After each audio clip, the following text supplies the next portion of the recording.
අද අපි කතා කරන්නේ සංසාරගත ආදරයේ දෙවනි ලක්ෂණය ගැන. ඒ තමයි අහම්බෙන් නැවත නැවත හමුවීම.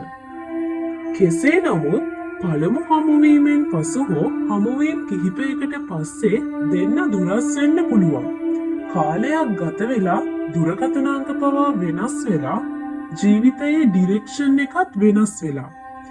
ඒත් හදිසියේම කිසිම සැලසුමක් නැතුව ඔයාට ඔහු හෝ ඇය ආපසු නොහිතපු වෙලාවක හමුවෙනවා.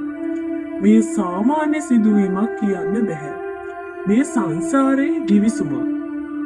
තවත් විදිහකට කියනවා නම් පෙර ජීවිතයේ සම්පූර්ණ නොවුණු කතාවක් තියෙනවා. ආත්ම දෙකම බොහෝ ජීවිතවල හමු වී අඛණ්ඩ සම්බන්ධයක් ඇති කරගෙන තිබුණා නම් ඔවුන්ගේ මාර්ගය නැවත එකට ඇදෙනවා.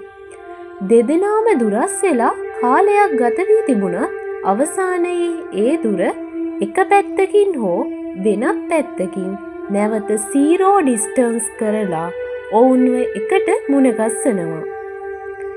මොකද්ද මේ හරියටම කියන්නේ? ඔයාගේ ආත්මය ඔයාගේ ඔහුගේ හෝ ඇයගේ ආත්මය හඳුනනවා. පෙර ජීවිත කතාවක් මේ ජීවිතේත් කැරී වෙලා එනවා. අහම්බෙන් නැවත හමුවීම කියන්නේ අහම්බයක් නෙවෙයි. එය සදාතනික ආදරයේ සත්‍ය ලකුණක්. ඉතින් ඔයාලට මේ කතාව උපකාර වුණා නම් අපගේ වීඩියෝව ලයික් කරන්න. ඒ වගේම ඔයාගේ කෙනාටත් ෂෙයා කරන්න. අපගේ YouTube channel එකත් subscribe කරන්න.